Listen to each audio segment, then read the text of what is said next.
not, I don't know, not really like at all. Yeah. That's good though, and that's good. You know that kind of off the bat. It's good to know. I wasn't really sure, obviously. Corey, at first I was like, I don't think that's for me, and then I love it. But oh, cool. All right, so we have a paper to write. We're doing a research project on on medical social work. Yeah. Yeah. So we have a ton of questions, and I wrote a bunch out. Okay. That kind of went off of these because I don't know, like these weren't really questions in there. Yeah, it's pretty but broad. yeah, so I just kind of wrote a bunch down. I didn't know if you'd let me record, so I have them on like 7 pages. But okay. So, like, where did you go to school? Like high school and college, undergrad. yeah. Okay, so I went to Bethel. Yep. I grew up in the cities, then I went to Bethel. And I graduated in 2011. Oh wow. Okay. So pretty recently. Wow. Yeah. Okay. And so you work at Abbott Northwestern on the ortho floor. Okay. Orthopedic. With the you said your spine. Spine. Spine is also on this floor, but we have a separate social worker, so there's two of us. Okay. Okay. So you're orthopedic. One for spine, and I'm orthopedic. I'm on call. The orthopedic social work position is a job share, so I do 0.5 and she does I do half the week, she does half the week. Okay. So the rest of my week, I am on call here, and then I'm also at Unity Hospital. Okay. So like I've work a lot of different units as well.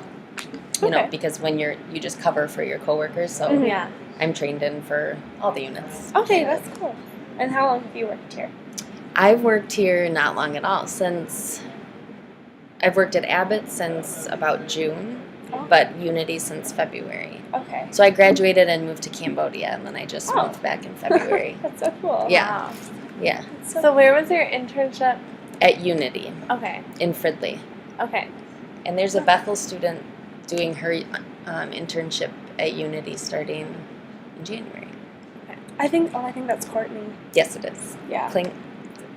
Coulter. Coulter. Yeah, she was an RA in my dorm. So. Yeah. Oh, cool. Yeah, that's so cool. I'll see her. Yeah. And then, so like, what specifically do you do here? So every unit is different. Every unit that you cover on the social work role kind of is a little different. But technically, mainly for the ortho floor, you're really a discharge planner. So you get consulted for any patient that is going to have some sort of needs when they're ready to go home. So that could involve placement at a skilled nursing facility. That could involve setting up home care services. That could involve setting them up with different community resources. But your job is to really meet with the patient, and you do a whole psychosocial assessment. And based on that and the recommendations of the physical therapist, occupational therapist, and doctor, you just kind of fill in the holes of what they're going to need to be successful once they leave here. The last thing that you want is a patient to leave here and be readmitted for a reason that we could have prevented. Okay. And so you also get consulted for any child protection case, adult protection, domestic violence, substance abuse. We have our own we do kind of a screening for substance abuse type things, but at Unity we have a department that does that. So in the ICU, the social workers do a good deal of really clinical work, kind of support for families, counseling type role. I don't do that so much on an orthopedic floor because it's mostly joint replacements where they just need me to place them in a facility once they're ready to go. Okay. So, yeah. Cool. So, let's see. So what does a typical day look like for you? So you come in and you look at your census, like the unit list, and see, like I said, an ortho floor is very different, but I just look at how many surgeries did we have yesterday because I get consulted on every patient. So today we have 9 surgeries, so tomorrow I'll have 9 new consults. Okay. And then those are added into my already existing patient list. I'll go through and do a chart review for each patient and try to determine, I'll look, have they been here before, try to start putting pieces together. And then I have a team meeting, all the social workers. We meet at 8:30 here. Just check in, see how everyone's doing, if anyone needs help. And then I have rounds with my floor with the charge nurse, and all the other nurses come in and update myself and the charge nurse on each patient. And then I spend the entire rest of the day meeting with every patient, doing that psychosocial assessment, making referrals for facilities if they need them, faxing information. So it's it literally feels like every day you're juggling so many different patients and their needs, kind of, that it's just kind of a lot of running around and multitasking and learning to stay calm in the midst of lots of things to do. And then you just make sure that when they leave, they have a plan set up. And so on a certain day, I'll have however many new patients, but then I have, 6 or 4 or 5 discharges. So then you have to facilitate the discharge too, make sure the facility has what they need, and communicate with the doctors here. Kind of just played Okay. It's kind of crazy, but it's fun. It's a lot. Yeah. Wow. It's fun. So, like, when you go home, do you have to do any work for here? No. Okay, that's nice. Yes, it is really nice that I couldn't access anything that I would need to access at home or from a different computer. Mm-hmm.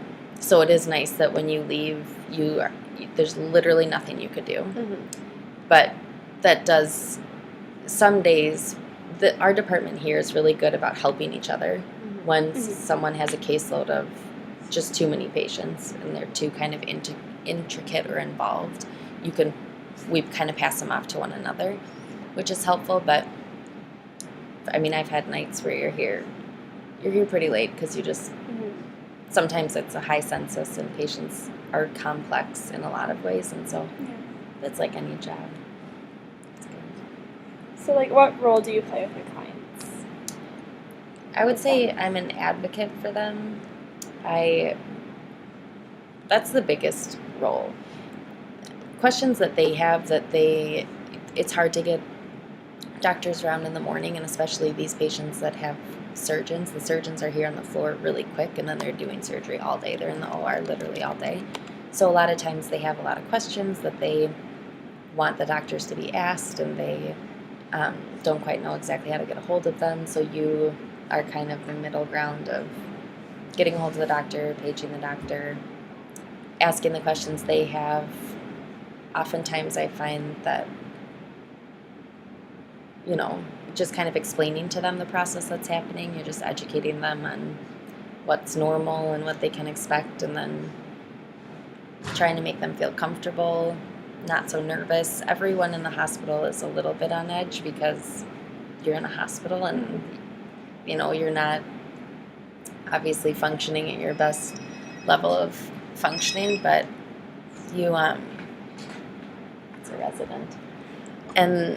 But so it's nice to be able to be kind of a calming presence and just doing anything that you can to help them and make the process a little bit easier, a little bit less chaotic and kind of frightening if you can almost. So, but you just advocate for them too, in the sense of get them what they need in the community.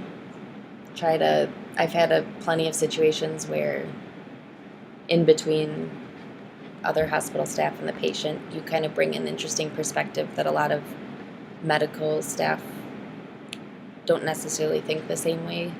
And so just trying to let them know. I found that times before, I'm trying to think of how to say it without being, sometimes it's helpful to just say, hey, listen, I've had to say to different clinical staff in the hospital, just remember, though, the patient's in this situation, and they are feeling chaotic.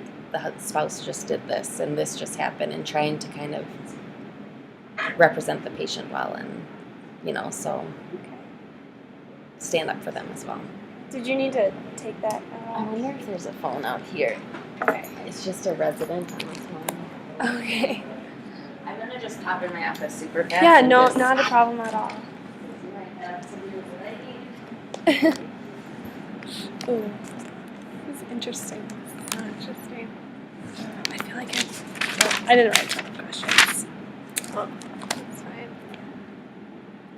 Sorry, I feel like you're like way more prepared than I am. Oh no, I just think I looked at the sheet before we came, and then it was like these aren't like actual questions.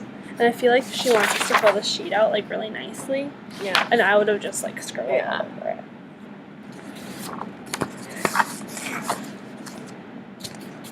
Yeah.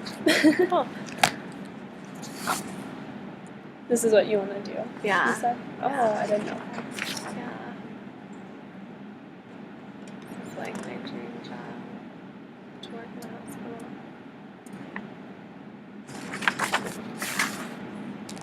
Cool. I wanted to do adoption, but this is really interesting. Like, this is so cool.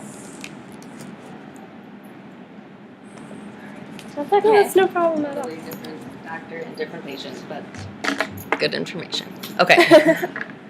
All right. So what key programs or key services do you provide for your clients? And then how are those programs funded? So what do I connect them with? Yeah, you're saying? I guess, yeah. I connect them with skilled nursing facilities, so short-term rehab is a big thing that many patients go to once they're discharged from a hospital. It's kind of a middle ground between home and an acute care setting like this. So they go and they receive physical therapy twice a day and get nursing cares and all of that. So I set patients up with that. Insurance covers that Okay. with certain criteria, but Mhm. you generally need a 3-night inpatient hospital stay, and then you also need to have a skilled need. Your insurance will cover specific amounts of it. I've had patients where their insurance won't cover it for various reasons. Either they were in the hospital as an observation status or something else happens, and in that case they have to private pay for that, which is that's really challenging. So is that something you have to like kind of figure out for the Yes. patient? Yes. And then you try to figure out, is there anything that you can do? Is there any other way you could find funding? Have they applied for medical assistance? Do they have medical assistance? Would they meet the criteria? Most of the time I found no, but so that can be stressful. And it's just a bummer to have to tell a patient that, because it's an expensive thing to have to private pay for. Mm. Then I set them up with home care services, which is even a middle ground between a skilled nursing facility and home, just with no services. So a physical therapist comes in your home, nurse comes in your home, and there's different criteria for that, but hopefully insurance will be covering that as well. Okay. If it doesn't, it's a private pay once again. As far as other resources that I would set people up with, most of mine are all health related, so, and they're all covered by insurance or funded by. Okay. Yeah. Cool. So, Government. the government. What are some ethical challenges that you've faced here? Let's see.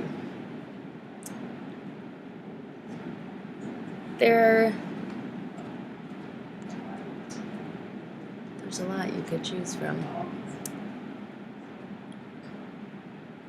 You come to a lot of situations where, not a lot, but there will be some situations where a patient is choosing not to kind of follow the discharge recommendations, so they don't want to go to a skilled nursing facility, or they don't want to do any sort of home care, or they just want to go home, they'll figure it out type of a thing. There can be kind of intense situations where that really just isn't a safe plan in any way, but it's hard to practice balancing the patient's right to choose for themselves. But then you can look at, does the patient have mental capacity to make this decision? Because then there's a whole process you can go through of needing someone to speak for the patient, and that's a whole different thing. But if the patient is of sound mind and can make their decision themselves, that's always hard for me. I find it hard to just kind of respect that and let go in those times when you know it's a really unsafe plan. There's also, if you know that a patient just has a difficult home situation and it isn't safe in any way, but like I said, it's not necessarily they're not following discharge recommendations, it's just they don't really want to do anything to change the situation. That can be really challenging, but it's not ever my role to, you can't step all over a patient and, put things in place just because I think it's the best way. And trying to understand, especially patients from a different culture. They get to decide how they want to do this. I've had patients that are clearly time for hospice. I mean, very much so, and it's painful to see family not being okay with that step and prolonging the life of the patient when it's not really life and you can see the patient suffering. It's clear the patient is suffering. That is not an easy thing to let happen, but you have to, because the patient and family get to decide what they want to do. Okay. So those are kind of the hardest things. I don't know that those are like ethical dilemmas, but Yeah, challenges for sure. yeah, just challenging parts of it. And then, like, how are you able to integrate faith into your social work? Like, are you able to at all? Or? Not out loud here, Okay. really. So it's completely an internal deal, which is challenging and different from what I did right after I graduated, where, I worked in ministry where we were meeting people, like, in the name of Jesus, bringing them, trying to bring healing through him. And so it's different being here where you really can't. If a patient brings it up with me, which I've had before, a patient will notice my necklace, or like I have little cross necklace, and they'll make a mention of it. Or my tattoos, I've noticed people will notice that they are maybe religious. So if they ask me about it, I will go there with them, but never leading. Okay. Never. I can never lead it, and I could never initiate it. Okay. But. All right. So, what are some of the rewards of your job? Being able to meet a patient, I just believe that, and this is with the faith thing, people that are in a hospital just are not entirely comfortable. Obviously something's going on where they're in kind of a crisis-ish moment of their life. Some are in deep crisis. Some are here for a scheduled joint replacement. But everyone's a little on edge, and it's just it is an honor and a gift to be able to meet a person in that moment and help them, like, however really that looks, and listen to them. A lot of patients they honestly just want to be listened to, and just being able to do that, it's just so rewarding because you can see it makes a difference, and I don't know. I love that part of it. Okay, cool. So I guess that's your favorite part of the job. So, like, how closely do you work with, like, other professionals? In the hospital. In the hospital. Huge. In a hospital setting, you're completely a multidisciplinary team, and you all work together for the patient. So the nurses I work so closely with, I'm constantly with them, and we're constantly needing to know information that each other has. Same thing with the doctors. This is a bigger hospital, obviously, or I don't know, but Unity's a smaller hospital. I know all the doctors at Unity, and I've been there longer, but kind of that sort of relationship with the hospitalists there is kind of, they see me, and I just go through each of their patients with them, and they update me medically what's going on, and then they ask me, do you have a place for them? What's their plan? we all just really need each other to make this time here work and then get them to a different place that's safe once they're ready to go. So it's a crucial part of hospital work. How long are your patients normally here for? Different surgeries are different length of stay. A knee is probably 3 days, hip is 3 days, but there's different ways to do the procedures. If it's a unicompartmental knee, it'll be maybe 1 or 2 days length of stay. Spine surgeries, you get to know the difference. Like a PSF would be 5 to 6 days. There's another one that's a 10-day one. So that if it's surgical, you kind of get to know, oh, okay, well, that's probably a couple days, or, you'll get to know it.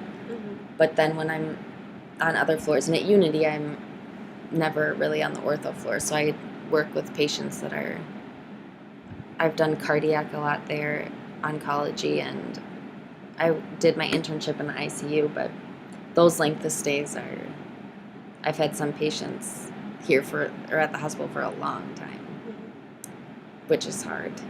And so it just varies. But on ortho floor, they're pretty straightforward. You come in day 3, you leave. Post-op day 3, you leave. Post-op day 4, you leave. So you kind of know. You get to know it. So I guess with those short little periods of time, like how do you build the relationships with your clients? You have a small window of time. I find I don't really know.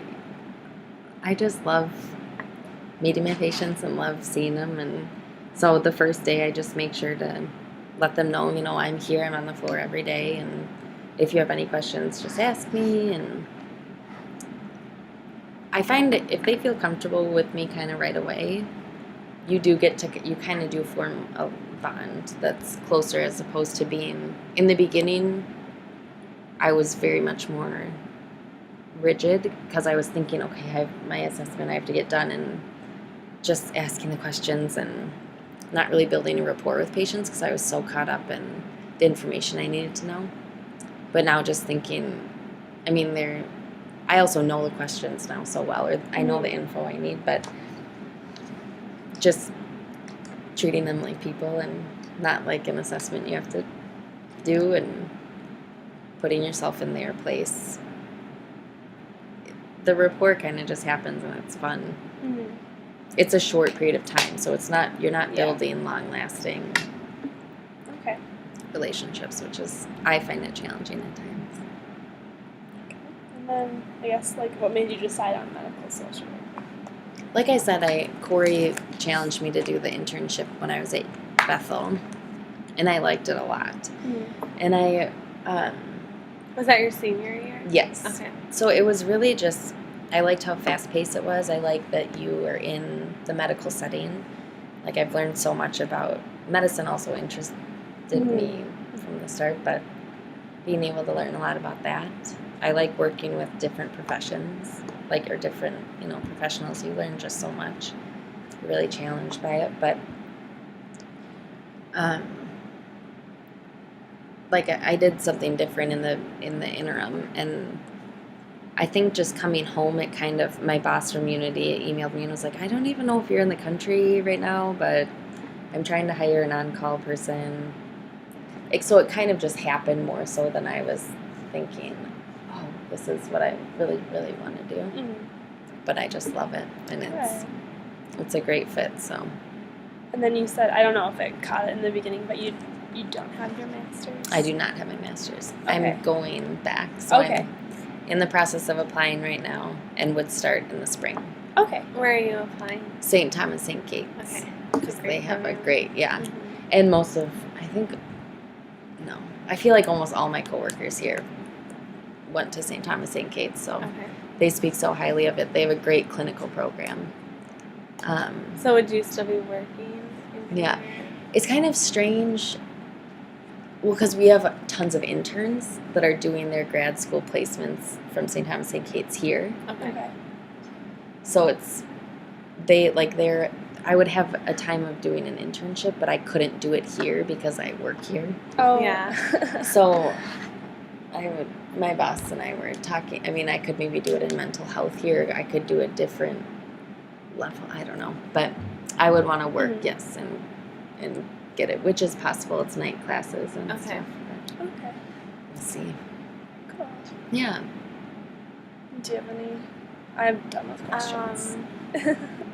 So you said that you share the time here. Yes, job share. Okay. hmm So before you had this job, were you just working on call Yes. at Unity? At Unity, and then I was just on call here for a little while. Okay. So putting the both together, I would work I can't go over 40 hours in a week. That's my job rule. At each. Is that your personal or That's the company. The company, okay. Right. So between the two, though, I was piecing together a full schedule. I work weekends too, so Okay. Doing either on the weekends works as well. And I still like that. It is fun because I still get to practice other units, and that use different skills and see which ones I like. But I love being on the ortho floor. Cool. It's good. Yeah. Cool. So could we Yeah, look see the around? floor. Yeah. Absolutely. Let's do Yeah. it.